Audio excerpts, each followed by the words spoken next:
आइए सुनते हैं श्रावण मास संकष्टी गणेश चतुर्थी व्रत की कथा।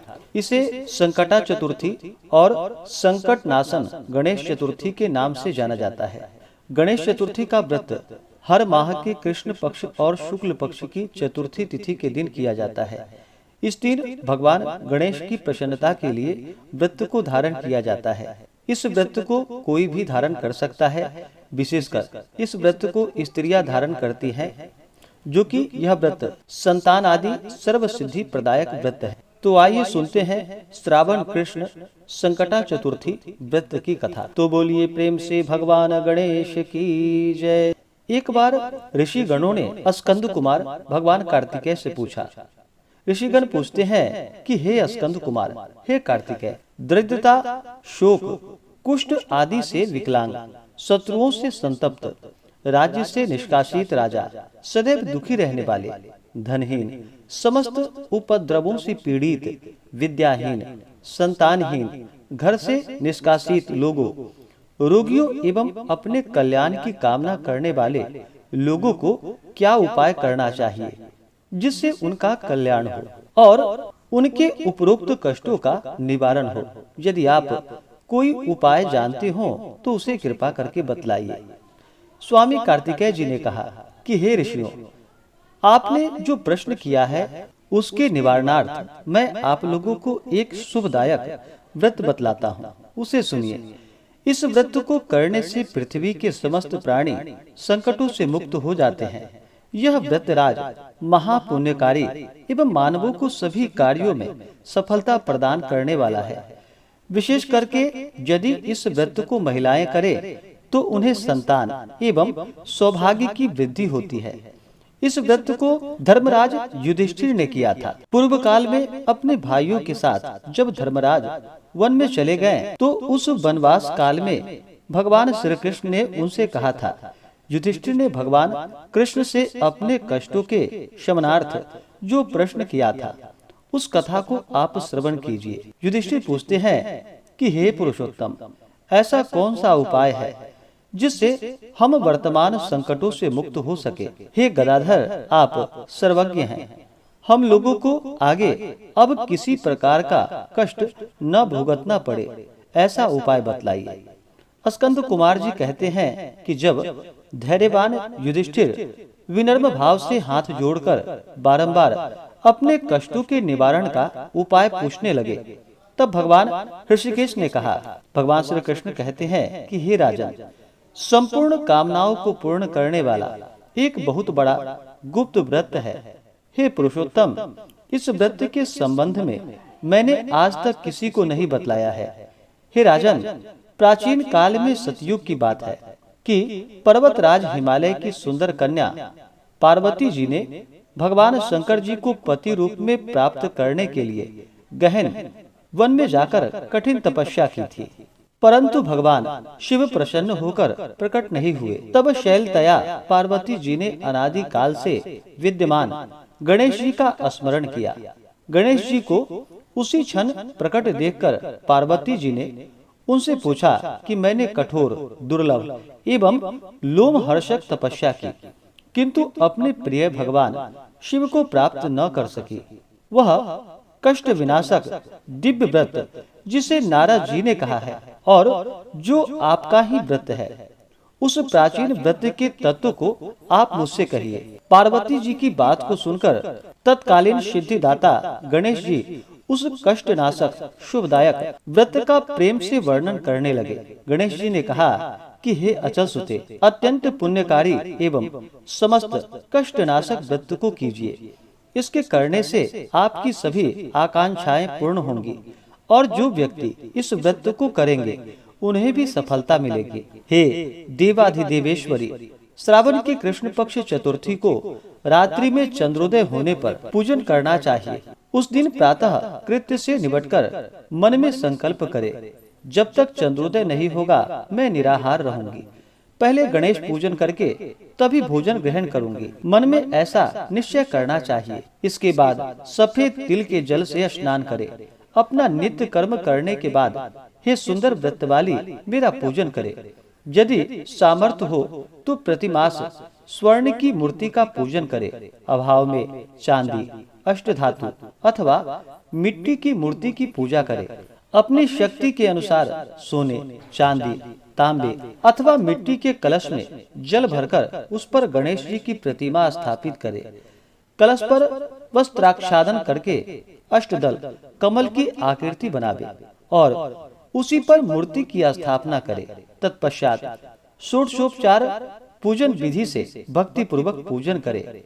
मूर्ति का ध्यान निम्न प्रकार से करे कि हे लंबोदर, चार भुजा वाले, तीन नेत्र वाले, लाल रंग वाले, हे नील वर्ण वाले, शोभा के भंडार, प्रसन्न मुख वाले गणेश जी, मैं आपका ध्यान करता हूँ। हे गजानन, मैं आपका आवाहन करता हूँ। हे विघ्नराज, आपको प्रणाम करता हूँ। यह आसन है। हे लंबोदर, यह आपके लिए पाद्य है। हे शंकर सुवन, यह आपके लिए अर्घ्य है। हे उमापुत्र, यह आपके लिए स्नानार्थ जल है। हे वक्रतुंड, यह आपके लिए आचमनीय जल है। हे शूपकर्ण, यह आपके लिए वस्त्र है। हे कुब्ज, यह आपके लिए यज्ञोपवीत है। हे गणेश्वर, यह आपके लिए रोली चंदन है। हे विघ्न विनाशक, यह आपके लिए फूल है। हे विकट, यह आपके लिए धूप बत्ती है। हे वामन, यह आपके लिए दीपक है। हे सर्वदेव, यह आपके लिए लड्डू का नैवेद्य है। हे सर्वार्थी नाशन देव, यह आपके निमित्त फल है। हे विघ्नहर्ता, यह आपके लिए पान है। हे धूम्रदेव, यह आपके लिए प्रदक्षिणा है।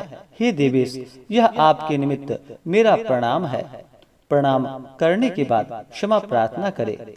इस प्रकार षोडशोपचार रीति से पूजन करके नाना प्रकार के भक्ष्य पदार्थों को बनाकर भगवान को भोग लगावे। हे देवी, शुद्ध देसी घी में 15 लड्डू बनावे। सर्वप्रथम भगवान को लड्डू अर्पित करके उसमें से 5 लड्डू ब्राह्मण को दे दे। अपने सामर्थ्य के अनुसार दक्षिणा देकर चंद्रोदय होने पर भक्ति भाव से अर्घ्य देवे। तदंतर 5 लड्डू का स्वयं भोजन करे। फिर हे देवी, तुम सभी तिथियों में सर्वोत्तम हो, गणेश जी की परम प्रियतमा हो। हे चतुर्थी, हमारे द्वारा प्रदत्त अर्घ्य ग्रहण करो, तुम्हें प्रणाम है। निम्न प्रकार से चंद्रमा को अर्घ्य प्रदान करे। क्षीर सागर से उत्पन्न हे लक्ष्मी के भाई, हे निशाकर, रोहिणी सहित हे शशि, मेरे दिए हुए अर्घ्य को ग्रहण कीजिए। गणेश जी को इस प्रकार प्रणाम करे। हे लंबोदर, आप संपूर्ण इच्छाओं को पूर्ण करने वाले हैं, आपको प्रणाम है। हे समस्त विघ्नों के नाशक, आप मेरी अभिलाषाओं को पूर्ण करे। तत्पश्चात ब्राह्मण की प्रार्थना करे। हे द्विजराज, आपको नमस्कार है। आप साक्षात देव स्वरूप हैं। गणेश जी की प्रसन्नता के लिए हम आपको लड्डू समर्पण कर रहे हैं। आप हम दोनों का उद्धार करने के लिए दक्षिणा सहित इन 5 लड्डुओं को स्वीकार करें। हम आपको प्रणाम करते हैं। इसके बाद ब्राह्मण भोजन कराकर गणेश जी से प्रार्थना करे। यदि इन सब कार्यों के करने की शक्ति न हो तो अपने भाई बंधुओं के साथ दही एवं पूजन में निवेदित पदार्थों का भोजन करे। प्रार्थना करके प्रतिमा का विसर्जन करे और अपने गुरु को अन्न, वस्त्रादि एवं दक्षिणा के साथ मूर्ति देवे। इस प्रकार से विसर्जन करे। हे देवों में श्रेष्ठ गणेश जी, आप अपने स्थान को प्रस्थान कीजिए एवं इस व्रत पूजा के फल को दीजिए।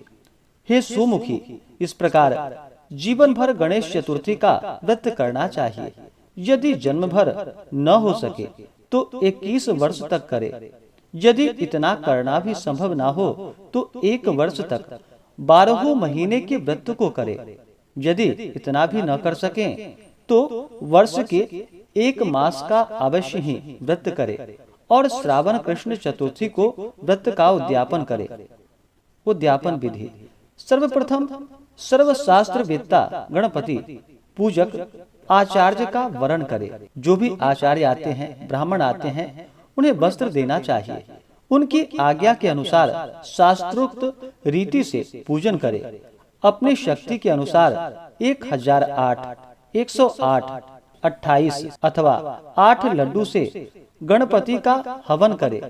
केले के खंभे एवं तोरण आदि से ऊंचा मंडप बनावे, नृत्य गीत वाद्यादि से उत्सव करावे, भक्ति युक्त हो गुरु की पूजा करे, अपनी शक्ति के अनुसार सपत्नीक आचार्य को स्वर्ण, गौ, वस्त्र, आभूषण, छत्र, जूता, कमंडलू, भूमि आदि दान करे। हे देवी, गणेश जी की प्रसन्नता के निमित्त आचार्य का पूजन करके उन्हें संतुष्ट करे। इस प्रकार व्रत करने से मैं प्रसन्न होता हूँ, इसमें तनिक भी संदेह नहीं है।